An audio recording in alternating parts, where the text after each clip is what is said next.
Hello everyone, कैसे हैं आप सब?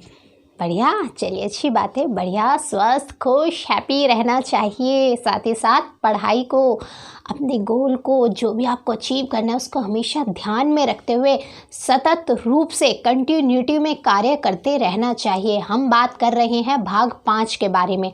भाग 5 में है क्या? संघ के बारे में बात की गई है। और संघ के तहत हम देख रहे हैं अध्याय 1 में क्या है? कार्यपालिका। कार्यपालिका के अंदर हम सबसे पहले क्या पढ़ रहे हैं? राष्ट्रपति जी। क्योंकि सबसे पहले आप देखते हैं कि कार्यपालिका किससे मिलकर बनती है? संसद के दोनों सदन और राष्ट्रपति। तो हम सबसे पहले किसके बारे में पढ़ रहे हैं? राष्ट्रपति जी के बारे में पढ़ रहे हैं। अगर आपसे पूछा जाए कि भाग 5 में, पूरे भाग 5 में कितने से कितने अनुच्छेद तक हैं, कितने आर्टिकल है टोटल, तो आर्टिकल 52 से 151 यानी कि आर्टिकल 52 से 151 तक, ये पूरे आर्टिकल भाग 5 में ही दिए हुए हैं। अध्याय 1 में कितने आर्टिकल हैं? 52 से 78 तक। 52 से 78 तक के जो आर्टिकल हैं वो कार्यपालिका के तहत अर्थात अध्याय 1 में आएंगे। क्लियर? ये फैक्चुअल क्वेश्चन है, याद रखिए। आपसे पूछ सकते हैं कि टोटल कितने आर्टिकल है भाग 5 में, तो भाग 5 में है 52 से 151 तक, 52 से 151 तक। और सिर्फ अध्याय 1 में पूछें तो अध्याय 1 में है 52 से 78 तक। आज हम बात किसके बारे में करने वाले हैं? आज हम बात करने वाले हैं राष्ट्रपति जी की शपथ। ओथ लेते हैं ना, राष्ट्रपति जी की शपथ के बारे में। और सेकंड बात करने वाले हैं महाभियोग, इम्पीचमेंट के बारे में। सेकंड बात क्या करेंगे? इम्पीचमेंट अर्थात महाभियोग के बारे में बात करेंगे। अनुच्छेद 60 बात करता है राष्ट्रपति जी की शपथ का जो प्रारूप है के बारे में। राष्ट्रपति जी की शपथ के बारे में क्या कहा गया है कि राष्ट्रपति द्वारा शपथ या प्रतिज्ञान अर्थात प्रॉमिस, एक प्रॉमिस, प्रतिज्ञान। मैंने आपको प्रतिज्ञान का मीनिंग इससे पहले भी जब पढ़ाया, पार्लियामेंट पढ़ा रही हूँ उसमें बताया है। तो प्रतिज्ञान अर्थात आप कह सकते हैं कृतज्ञ कि मैं प्रॉमिस देते हैं ना, हाँ ये चीज़ मैं करूँगा, तो प्रतिज्ञान उसको कह सकते हैं। अगर आप ऑल ओवर देखना चाहें तो कंफ्यूज मत होइएगा। तो अगर आपसे पूछा जाए कि राष्ट्रपति द्वारा शपथ की बात किस में कही गई है? आर्टिकल 60 में, अनुच्छेद 60 में कही गई है। आप देखते हैं इसके अंदर क्या लिखा हुआ है, क्योंकि मैंने आपसे पहले ही कहा था एक एक शब्द को पढ़िए। हम आसान के चक्कर में पढ़ तो लेते हैं कि जो चीज़ हमें आसानी से समझ में आ जाए हम उसको पढ़ेंगे, उसको देखेंगे, परंतु आसानी के चक्कर में ना आप कुछ नहीं कर रहे, लाइफ के साथ खिलवाड़ कर रहे हैं। क्योंकि कुछ ऐसे शब्द होते हैं पर्टिकुलर सभी सब्जेक्ट के जो आपको पता होना चाहिए। क्लियर है? आसान आप समझ सकते हैं, हाँ समझ लिया आपने, परंतु वो लैंग्वेज पता होनी चाहिए कि क्या कहा गया और किस तरीके से लिखा गया है। खासकर पॉलिटी, संविधान में तो एक एक शब्द के हेर फेर से ही सारा मतलब ही बदल जाता है, पूरा मीनिंग चेंज हो जाता है एक एक शब्दों के हेर फेर से। जैसे राष्ट्रपति जी के बारे में मैंने बताया था योग्यता में कि 35 वर्ष की आयु पूरी कर चुका हो, ये लिखा है। परंतु अगर आप लोकसभा और राज्यसभा के बारे में जो एज का दे रखा है 25 या 35, दोनों में जो भी एज है उसमें क्या दे रखा है? दोनों में बहुत फर्क है। कर चुका हो का हो, तो दोनों में बहुत डिफरेंस है चीज़ों में। तो इसीलिए वो जो शब्द एग्जैक्टली जो संविधान के शब्द हैं उनको पढ़ना बहुत आवश्यक है। एक एक चीज़ से सारी बात का अर्थ बदल जाता है, मीनिंग चेंज हो जाता है। एक एक शब्दों पर बहस हो जाती है न्यायालय में कि इसका ये है, इस शब्द का ये अर्थ निकलता है, पूरी व्याख्या देनी पड़ती है एक एक शब्द के ऊपर। समाजवाद शब्द जब हमारे कॉन्स्टिट्यूशन की उद्देशिका है, जो है हमारे संविधान की उद्देशिका प्रियम्बल, उसमें समाजवाद शब्द, गणतंत्र शब्द, इन शब्दों को बड़े स्तर पर डिफाइन किया गया है कि हमारे देश में समाजवाद क्या है। तो एक एक शब्द का बहुत बड़े स्तर पर अर्थ निकलता है, पूरा क्लैरिफिकेशन देना पड़ता है कि हमारे देश में ये चीज़ है, इसका अर्थ ये, जो शब्द कहा गया है इसका अर्थ ये है, ये इसका मीनिंग है। इस तरीके से काम कर रहा है ये वर्ड। प्रत्येक राष्ट्रपति और प्रत्येक व्यक्ति जो राष्ट्रपति के रूप में कार्य कर रहा है या उसके कृत्य अर्थात कार्य, वर्क, उसके कार्यों का निर्वहन कर रहा है। अपना पद ग्रहण करने से पहले भारत के मुख्य न्यायमूर्ति किसके सामने लेते हैं पद? अपने पद पे जब बैठते हैं, क्या कहा है कि पद पे बैठने से पहले, क्योंकि पद है, राष्ट्रपति हो, मुख्यमंत्री जी हो, प्रधानमंत्री हो, कोई भी मंत्री हो, एक पद है, उस पद की गरिमा होती है, सारी बात उस पद की होती है। अगर आप उस पद पर नहीं है तो एक आप नॉर्मल इंसान हैं, क्योंकि जो भी आपको फैसिलिटीज़ मिलती हैं, चीज़ें, वो सारी उस पद से जुड़ी हुई होती है। वो जो पद, वो जो पीछे लिखा होता है ना, वो आपके संग नाम के साथ जो वो पद, राष्ट्रपति, प्रधानमंत्री, मुख्यमंत्री, तो सारी बात सिर्फ पद की होती है, किस पद पर आप हैं। क्यों आप सोचते हैं मैं IAS ही बनूं? सीधा बात सारी पद की है। वजन पद में ही तो होता है, वेट तो सारा होता है। तो बात क्या की गई है कि अपना पद ग्रहण करने से पहले भारत के मुख्य न्यायमूर्ति अर्थात जो हमारे मुख्य न्यायाधीश हैं भारत के, वो शपथ दिलाते हैं। क्लियर रखिएगा, कौन दिलाता है? भारत के मुख्य न्यायाधीश के द्वारा राष्ट्रपति जी को शपथ दिलाई जाती है। न्यायमूर्ति या उसकी अनुपस्थिति में उच्चतम न्यायालय अर्थात सुप्रीम कोर्ट, उच्चतम न्यायालय के उपलब्ध ज्येष्ठतम न्यायाधीश के समक्ष निम्नलिखित प्रारूप में शपथ लेगा या प्रतिज्ञान करेगा और उस पर अपने हस्ताक्षर करेगा। क्या बात कही गई है?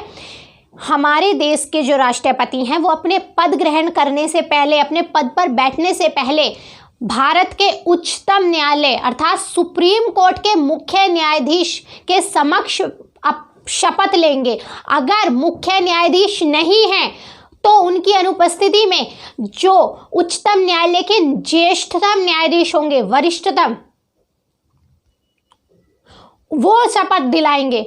आपसे पूछा बहुत फैक्चुअल और बहुत नॉर्मल क्वेश्चन है, जनरली सबको पता होना चाहिए। वनडे एग्जाम्स में भी अब तो इतना नहीं होता, क्योंकि बहुत नॉर्मल हो चुकी है ये चीज़, सबको पता होना चाहिए कि भारत के हमारे जो राष्ट्रपति हैं उनको शपथ कौन दिलाता है, भारत के राष्ट्रपति को शपथ कौन दिलाता है।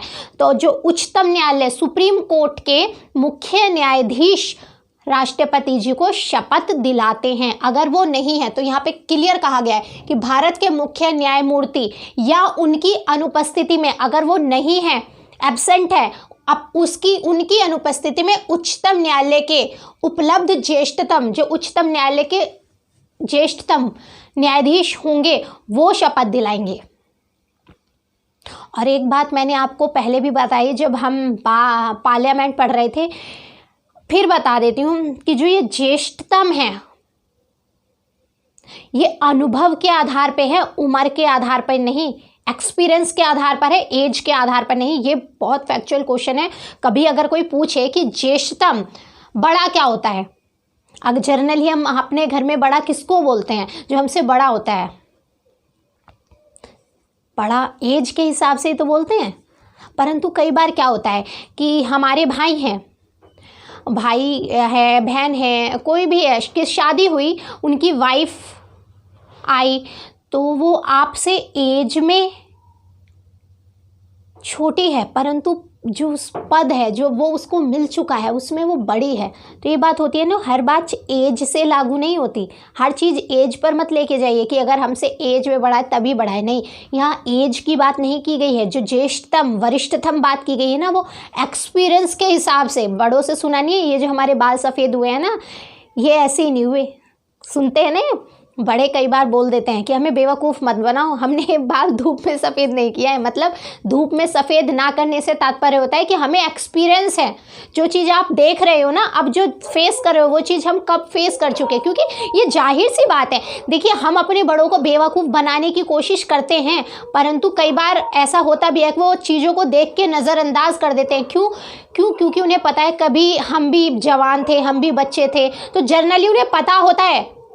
ऐसा नहीं है कि अगर आपने कोई झूठ बोला और आपके बड़ों ने मान लिया तो आप बहुत खुश हो गए कि नहीं, मैंने तो बहुत समझदारी वाला काम कर दिया। नहीं, उन्हें पता है, सही कहते हैं वो ये कि ये जो बाल है ना वो धूप में सफ़ेद नहीं किए हैं। क्योंकि जो चीज़ आप अगर यंग हो तो कभी वो भी यंग थे, कभी वो भी बच्चे थे। जो चीज़ आप आज झेल रहे हो, देख रहे हो, हाँ ठीक है थोड़ा बहुत बदलाव आ गया है समय के हिसाब से आजकल, परंतु चीज़ें वही है, मूल तत्व तो वही है, जड़ें कभी नहीं बदलती। तो वो चीज़ उन्होंने देखी है, उन्हें भी पता है कि जब यंगस्टर होते हैं तो क्या क्या झूठ बोलते हैं, क्या करके आ रहे हैं और किस बात के लिए झूठ बोल रहे हैं, परंतु वो थोड़ा बहुत ही इग्नोर कर सकते हैं। ऐसा नहीं कि आप ज़्यादा उनकी आंखों में धूल झोंकोगे तो वो सारी बातें मानेंगे।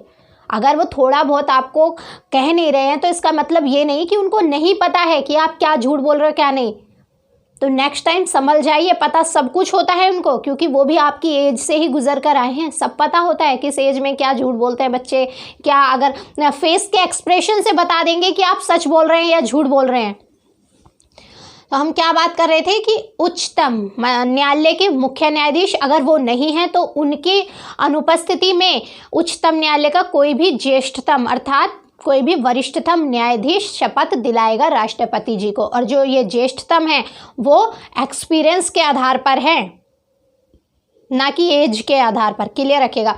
अब यहाँ पर देखिए राष्ट्रपति जी की शपथ, मैं अमूक, मतलब जो भी उनका नाम होगा, मैं अमूक ईश्वर की शपथ लेता हूं, सत्य निष्ठा से प्रतिज्ञान करता हूं, या जो भी बोले कि मैं श्रद्धा पूर्वक भारत के राष्ट्रपति के पद का कार्यपालन अथवा राष्ट्रपति के कार्यों का निर्वहन करूंगा तथा अपनी पूरी योग्यता से संविधान और विधि का परिरक्षण। क्या बात कही गई, बहुत फैक्चुअल क्वेश्चन है, पूछ सकते हैं। परिरक्षण, क्या शब्द कहा गया, परिरक्षण, संरक्षण और प्रतिरक्षण, ये 3 शब्द हैं।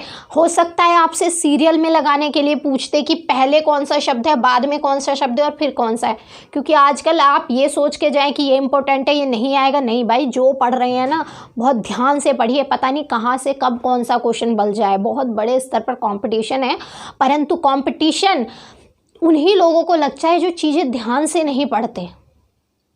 फिर कहते हैं पेपर ऐसा था और पेपर वैसा था। पेपर कैसा भी नहीं होता, गलती आपने की थी। तो परिरक्षण, संरक्षण और प्रतिरक्षण करूंगा। क्या बातें की गई हैं, परिरक्षण, संरक्षण और प्रतिरक्षण करूंगा, और मैं भारत की जनता की सेवा और कल्याण में निरत रहूंगा। तो जो हमारे राष्ट्रपति जी शपथ लेते हैं वो संविधान के परिरक्षण, संरक्षण और प्रतिरक्षण की लेते हैं।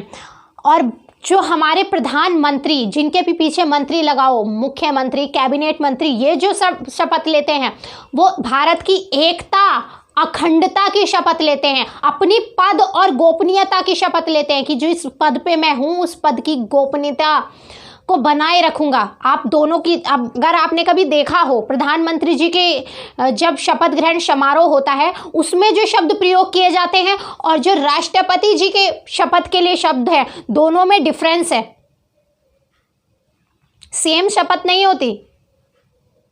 उसमें लिखा होता है मैं भारत के संविधान के प्रति निष्ठा रखूंगा और निष्ठा रखूंगा। इसमें क्या है कि संविधान के परिरक्षण, संरक्षण और प्रतिरक्षण की शपथ दिलाई जा रही है। और प्रधानमंत्री जी, मुख्यमंत्री या जो भी मंत्री बनते हैं, जिनके पीछे मंत्री लगा हुआ है, वो सब उसके निष्ठा की शपथ लेते हैं, अपनी पद और गोपनीयता की शपथ लेते हैं, राष्ट्र की एकता, अखंडता बनाए रखने की शपथ लेते हैं। तो ये बात क्लियर रखिएगा। दोनों पद जो शपथ हैं, दो बहुत डिफरेंस है। प्रधानमंत्री अर्थात मंत्रियों की शपथ में और राष्ट्रपति जी दोनों की जो शपथ है उसमें डिफरेंस है। पूछा भी जा सकता है आपसे, ये पता भी होना चाहिए आपको। अब बात करते हैं अनुच्छेद 61 इम्पीचमेंट। क्या बात करता है अनुच्छेद 61? महाभियोग के बारे में। महाभियोग अर्थात इम्पीचमेंट। आर्टिकल 61 राष्ट्रपति पर महाभियोग चलाने की प्रक्रिया। यहाँ पर क्या बात की गई है? प्रक्रिया के बारे में बात की गई है। परंतु इससे पहले भी, अगर आपने ध्यान से पढ़ा है तो इससे पहले भी ये शब्द के बारे में बताया जा चुका है कि महाभियोग के द्वारा हटाया जाएगा। तो ये बताया किस, इसमें तो प्रक्रिया बताई गई है कि किस महाभियोग की प्रक्रिया बता दी गई है कि किस तरीके से। परंतु महाभियोग से हटाया जाएगा, ये बात कौन से आर्टिकल में कही गई है? तो अगर आपसे क्लियर तौर पर पूछे, अगर वहां पर पेयर में दे रखे हैं आर्टिकल, पेयर में आते हैं ना कि बताइए महाभियोग से संबंधित कौन कौन से आर्टिकल हैं, तो हो सकता है वो दे दें 52, 61, 60, 61, 53, 61, ये सब दे दे। पेयर मतलब जोड़े में दे दे।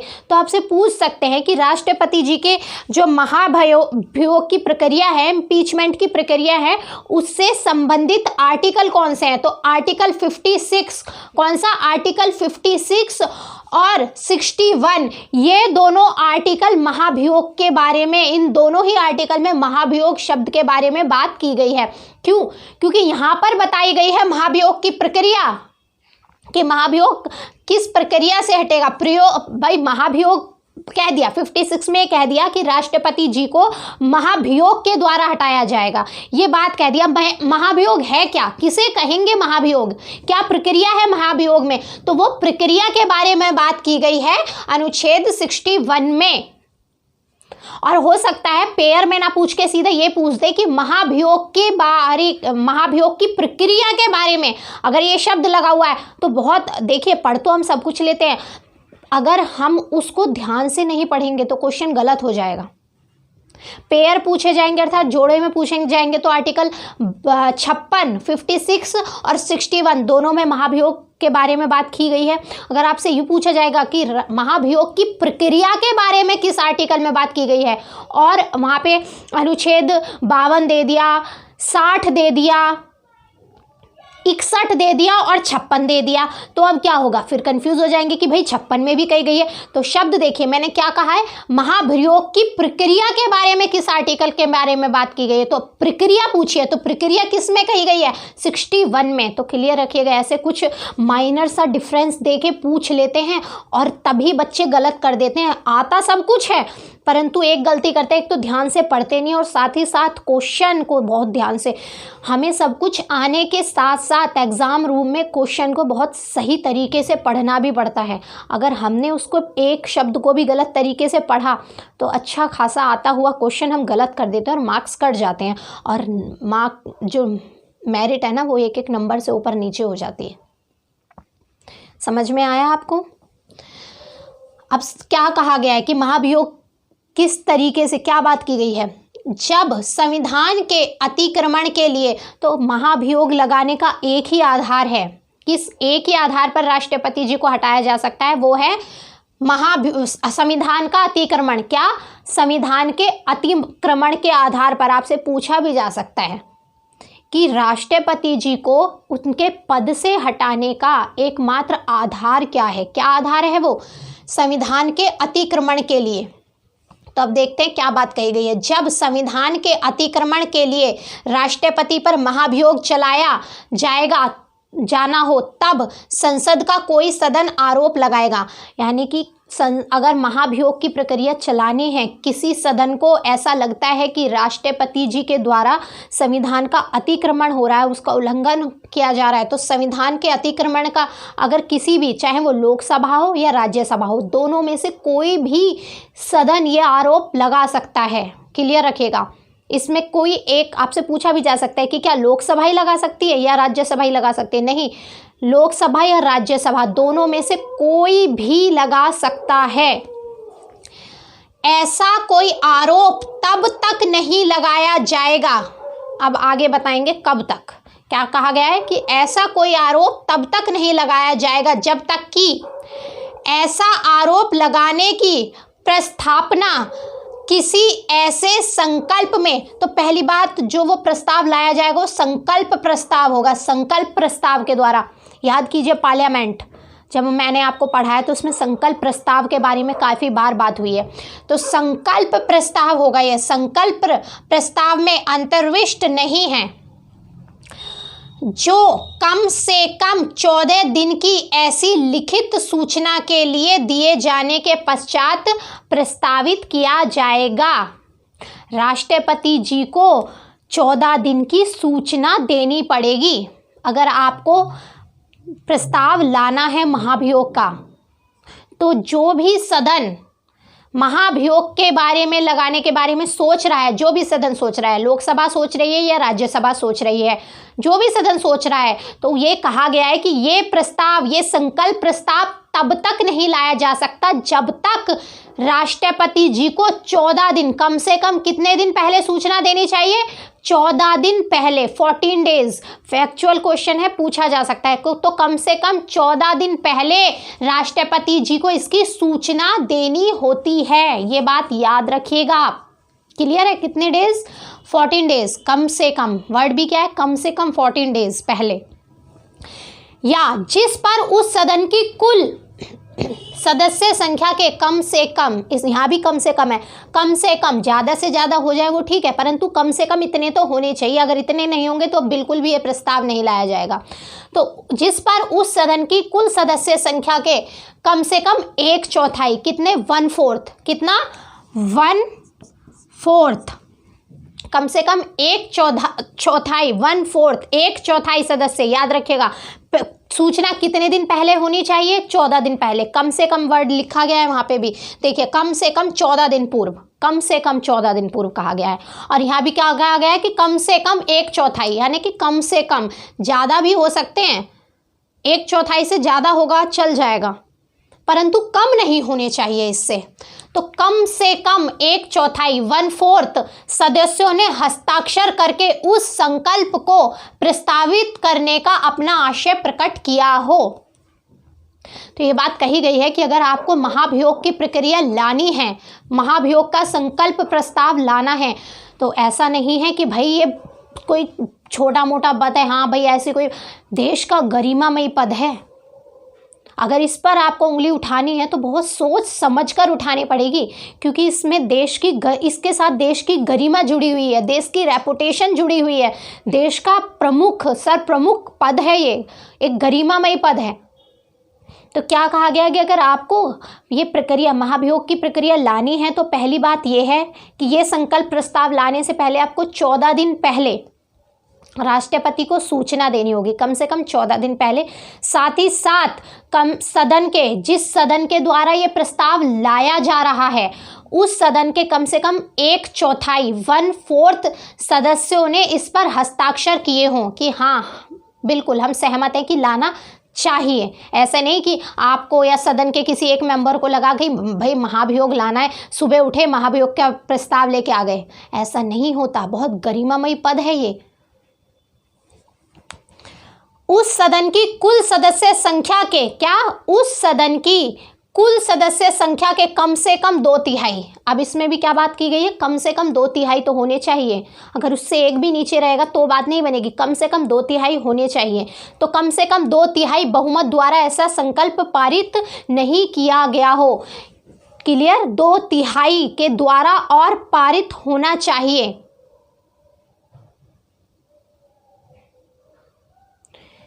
चौदह दिन पहले सूचना देनी चाहिए, सूचना दी जानी चाहिए राष्ट्रपति जी को।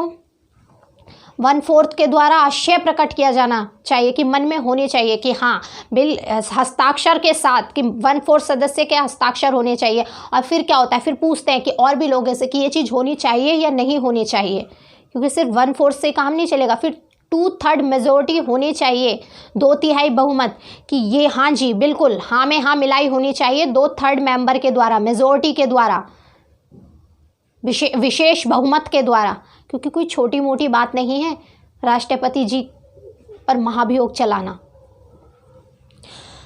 अब ये बात हो गई, 2/3 हो गए, 1/4 देख लिया, 14 दिन पूर्व देख लिया। आगे क्या कहा गया है? जब आरोप संसद के किसी सदन द्वारा इस प्रकार लगाया गया है, अब ये सारा प्रोसेस हो गया, ठीक है, ये प्रोसेस हो गया। उसके बाद क्या होगा? जो भी अगर लोकसभा में लाया गया है तो ये सारी प्रोसेस होके 14 दिन पूर्व की सूचना, 1/4 के हस्ताक्षर, इसके बाद ये चीज़ अगर लोकसभा में लाया गया तो लोकसभा में कौन होता है? अध्यक्ष। अध्यक्ष के पास जाएगा। अगर उसको ऐसा लगता है अध्यक्ष को, अगर राज्यसभा के द्वारा लाया गया तो राज्यसभा में कौन होता है बताइए? सभापति। सभापति होते हैं ना। तो राज्यसभा में लाया गया तो सभापति के पास जाएगा, लोकसभा में लाया गया तो लोकसभा के अध्यक्ष के पास। अगर उनको ऐसा लगता है कि हाँ ये प्रस्ताव लाना चाहिए, तो वो फिर आगे बढ़ाएंगे बात को। अगर उन्होंने मना कर दिया तो वो वहीं की वहीं समाप्त हो जाएगा। पहले तो ये है, कि जो अध्यक्ष हैं या राज्यसभा में सभापति हैं, तो उनको भी ये रिलायबल लगना चाहिए कि हाँ ठीक है, जो इन्होंने ये बात कही है ये जायज़ है, चीज़ें हैं, उठनी चाहिए, ये बातें रखनी चाहिए। महाभियोग का प्रस्ताव लाया जा रहा है वो उचित है। अगर वो इस बात को क्लियर कर देते हैं, वो हाँ भर देते हैं, यस कह देते हैं, तभी वो प्रस्ताव आगे बढ़ेगा। क्योंकि अब एक सदन के द्वारा लाया गया है तो वो दूसरे सदन में भी तो जाएगा जांच करने के लिए। तो अगर पहले सदन के अध्यक्ष ने, अगर लोकसभा का है या फिर राज्यसभा के सदन ने लगाया, तो अगर सभापति ने उस पर अपनी हाँ नहीं दी, यस नहीं करा, तो भी वो वहीं की वहीं समाप्त हो जाएगा। क्लियर रखिएगा, बात पूछ सकते हैं कि अब क्या बात कही गई है, जब आरोप संसद के किसी सदन द्वारा इस प्रकार लगाया गया है, जब दूसरा सदन उस आरोप का अन्वेषण करेगा, अन्वेषण अर्थात जांच प्रक्रिया, क्योंकि एक ने लगा दिया दूसरा जांच भी तो करेगा, दो सदन है ना, तो उस आरोप का अन्वेषण करेगा या कराएगा या करवा भी सकता है कमेटी गठित करके। क्योंकि अपने बड़े आप देखते हैं ना, समितियां और कमेटी गठित की जाती हैं दोनों सदनों के द्वारा, तो जांच खुद भी कर सकता है या जांच करवा भी सकता है। हो सकता है वो कोई कमेटी गठित कर दे, क्योंकि महाभियोग जैसी प्रक्रिया है, छोटे छोटे पॉइंटों पर ऐसा नहीं है कि मुंह उठा के ले आए, बस हमें लगा लाना चाहिए तो हम ले आए, ऐसा नहीं होता। कहा गया है कि उस आरोप का अन्वेषण करेगा या कराएगा, और ऐसे अन्वेषण में उपस्थित होने का तथा अपना प्रतिनिधित्व कराने का राष्ट्रपति को अधिकार होगा। अगर अब क्या कहा गया है कि अगर राष्ट्रपति जी का ये महाभियोग का प्रस्ताव दूसरे सदन में जब चला जाएगा, जब दूसरे सदन में जाएगा, तो वहाँ जो जांच प्रक्रिया चलेगी, जो जांच प्रक्रिया कराई जाएगी उस सदन के द्वारा, या वो खुद करे या कराए समिति बनाकर, तो वो उसमें राष्ट्रपति जी को अपने पक्ष रखने का अधिकार होगा। उनको उनकी बात सुनी जाएगी उस सदन में, वो अपना पक्ष रख सकते हैं। हमारे देश में क्या होता है, न्यायालय में ऐसा नहीं है कि भाई जिसके प्रति आरोप लगा रखे हैं बस सीधा पकड़ के लाए कि इसने मुझे थप्पड़ मारा है, अच्छा तुमने थप्पड़ मारा है अब तुम्हें सजा मिलेगी, नहीं, उससे भी पूछा जाएगा, उसको भी अपना पक्ष रखने का अधिकार होगा। दोनों पक्ष, दो पक्ष होते हैं ना, दोनों पक्ष अपने बातें रखेंगे। तो यही कहा गया है कि जब दूसरे सदन में प्रस्ताव जाता है, जांच प्रक्रिया चलती है, तो वहां पर राष्ट्रपति जी या तो स्वयं आकर अपनी बात रख सकते हैं या फिर अपने वकील के द्वारा बात रखवा सकते हैं, अपना पक्ष रखवा सकते हैं। ठीक है, क्लियर रखेगा। क्या कहा गया है कि अपना प्रतिनिधित्व कराने का राष्ट्रपति को अधिकार होगा। वो राष्ट्रपति जी बात रखेंगे अपनी कि ये चीज़ ऐसे, क्लैरिफिकेशन दे सकते हैं, अपना पक्ष रख सकते हैं, या तो वो खुद आके रख सकते हैं या रखवा सकते हैं अपने वकील के द्वारा। यदि अन्वेषण के परिणाम स्वरूप ये घोषित करने वाला संकल्प कि राष्ट्रपति के विरुद्ध लाया गया आरोप सिद्ध हो गया है, अगर ये आरोप सिद्ध हो जाते हैं, जो भी ये संकल्प प्रस्ताव लाया गया है वो जांच के बाद ये सही साबित हो जाता है, जो भी उसमें रीज़न दिए गए हैं महाभियोग को लाने के वो सही साबित होते हैं, तब क्या होगा कि अगर आरोप सिद्ध हो गया है, आरोप का अन्वेषण करने या कराने वाले सदन की कुल सदस्य संख्या के कम से कम 2/3 बहुमत द्वारा पारित किया जाता है। अन्वेषण करने वाले या कराए जाने वाले, फिर दोनों ही सदनों के 2/3 बहुमत से पारित होना चाहिए। अगर दोनों सदनों के 2/3 बहुमत से ये प्रस्ताव पारित होता है, तब फिर उसके बाद क्या होगा, तो ऐसे संकल्प का प्रभाव उसके इस प्रकार पारित किए जाने की तारीख से राष्ट्रपति को उसके पद से हटना होगा। तुरंत ही जब ही राष्ट्रपति जी को अपने पद से हटना होगा। ऐसे नहीं कि भाई अब थोड़ा टाइम लगाएंगे, पहले चुनाव कर लें दूसरे राष्ट्रपति जी का तब। तो ये बात क्लियर रखिएगा। और 6 महीने के अंदर अंदर ही आपको राष्ट्रपति जी के पद के लिए चुनाव कराने होंगे। ये भी बात कम करेंगे ना, इससे आगे के जो आर्टिकल हैं उसमें ये बात कही गई है, परंतु फिर भी मैंने आपको यहाँ बता दी कि 6 महीने के टाइम ड्यूरेशन में ही राष्ट्रपति जी के लिए चुनाव कराए जाएंगे।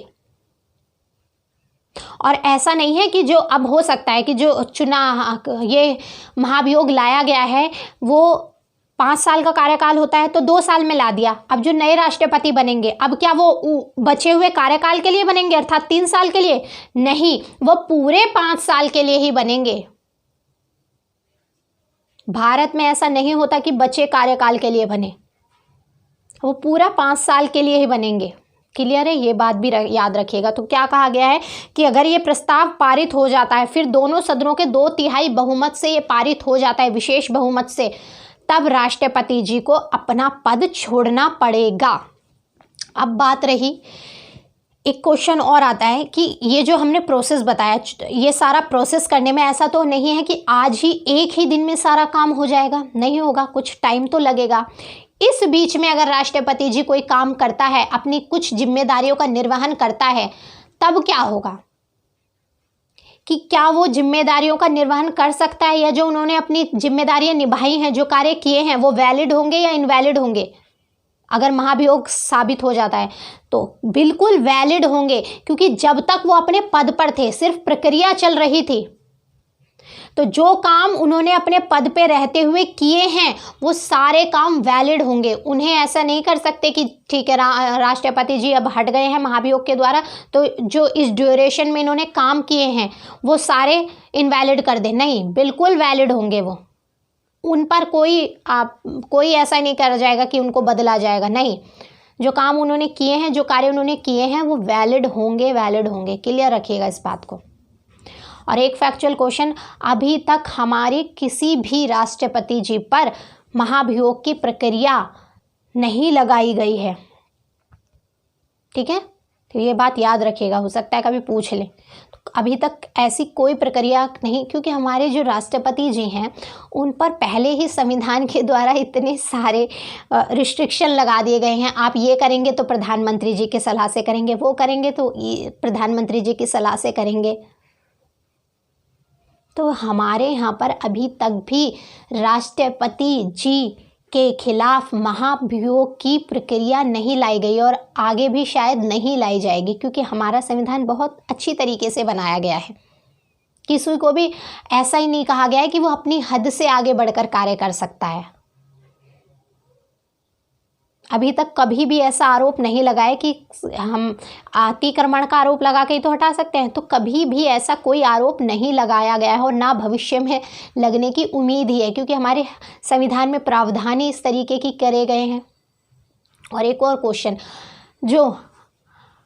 ये जो प्रक्रिया सारी संपन्न होती है ये संसद में होती है, और संसद उस समय न्यायिक रूप धारण कर लेती है, कि राष्ट्रपति जी पर महाभियोग न्यायालय में तो चलाया नहीं जाता।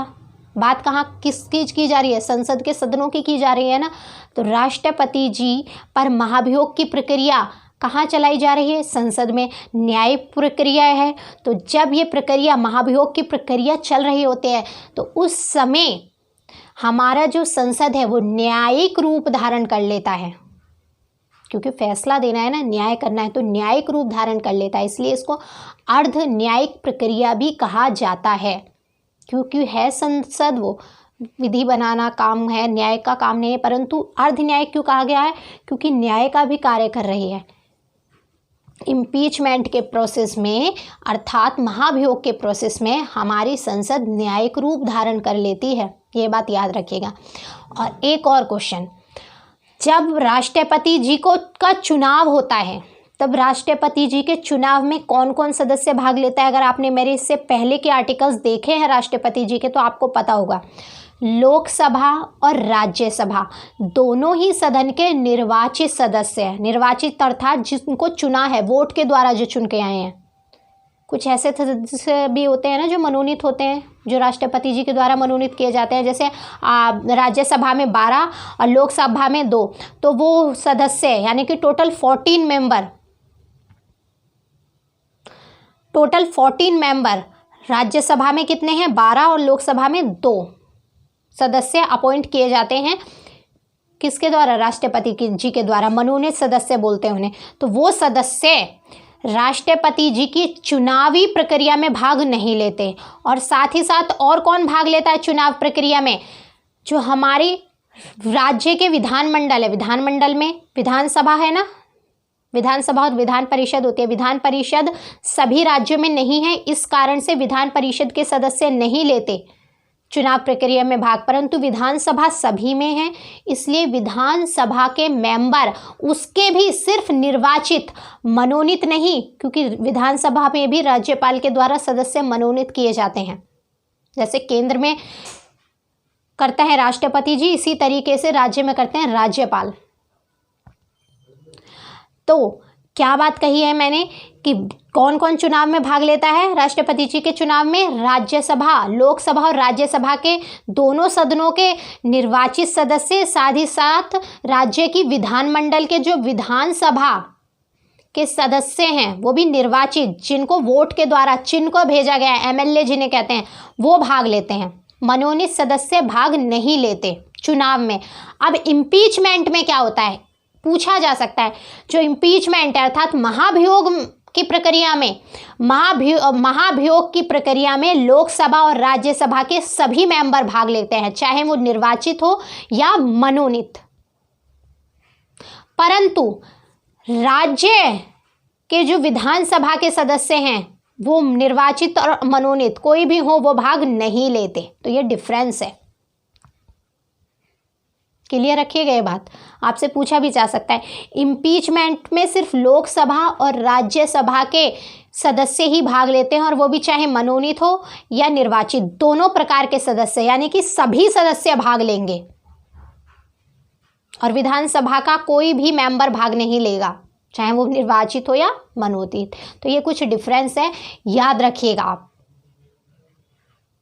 और साथ ही साथ मैंने आपको ये भी बता दिया है कि अभी तक किसी भी न्यायाधीश पर ऐसा कोई भी महाभियोग का प्रस्ताव नहीं लाया गया है।